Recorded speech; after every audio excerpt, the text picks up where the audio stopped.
Hello and welcome. Welcome to our module on configuring Microsoft Azure assets to communicate with USM Anywhere. In Azure, there is no need to install an agent or configure syslog because the agent is built into the virtual machine. It's just a matter of enabling and configuring it correctly.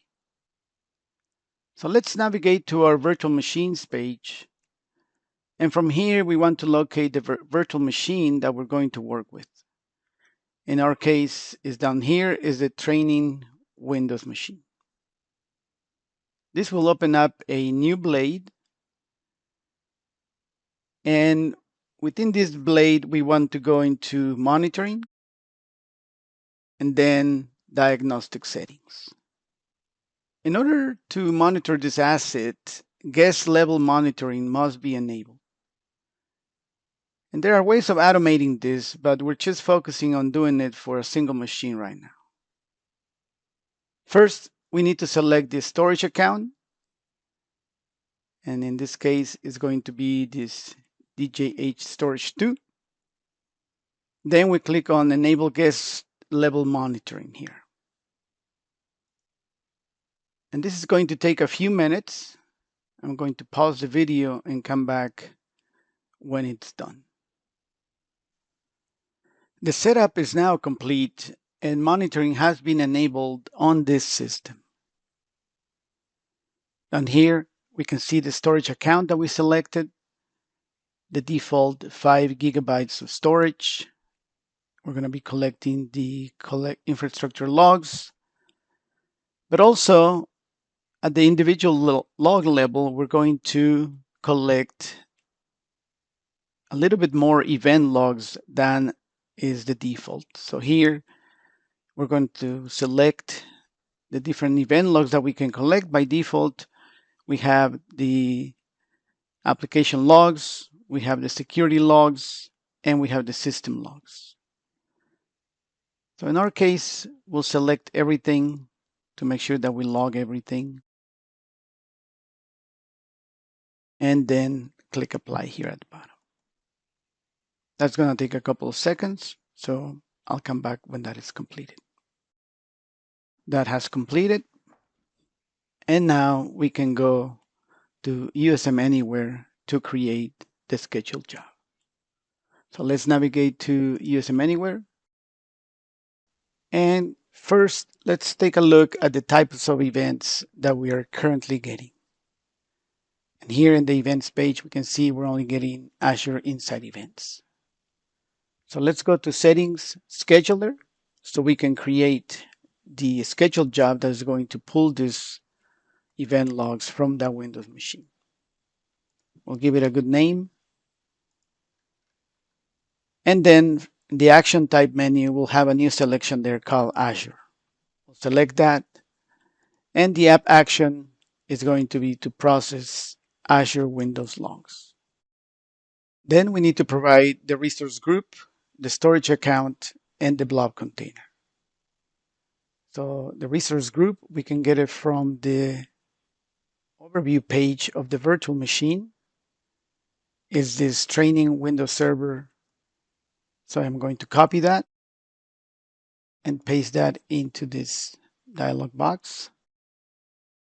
And then we'll set the storage account so we can get that information from the storage accounts here. This is the one that we use, the J8 storage 2. So we'll copy that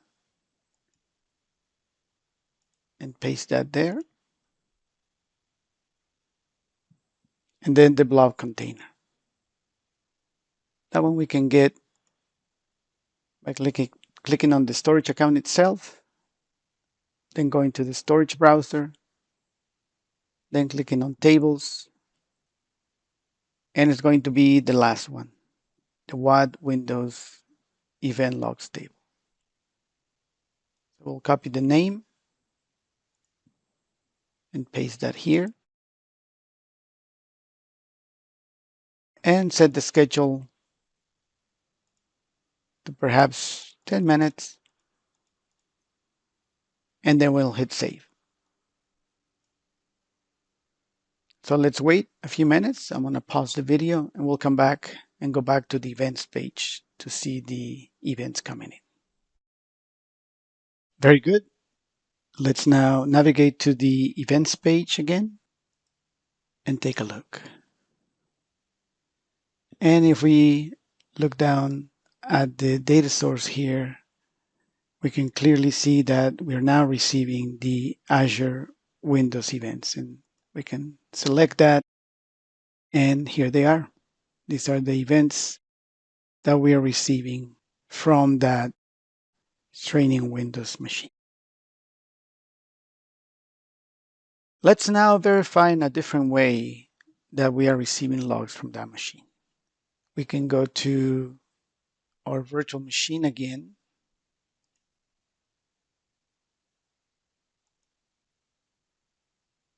and try to connect, create some failed logins, for example. So we'll select that. We'll find the RDP file. We'll connect. We'll set other choices here. We can say username,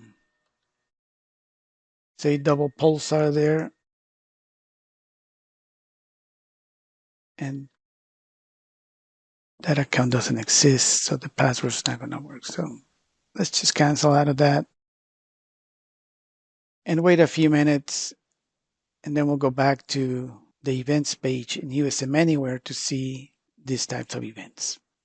So let's go back to our events page in USM Anywhere to take a look at those events that should be created. So let's go ahead and refresh this page. And down here at the bottom, we'll go into event name, an account failed to log on. And we should see one of the freshest ones here. And there it is. The username is double pulsar. So that's the account that we were trying to use a few minutes ago. And the next one is double pulsar 2, because we did 2 logins, remember? The third one here is test, so we didn't do that one. So perfect. Everything is working very nicely. Thank you so much for watching.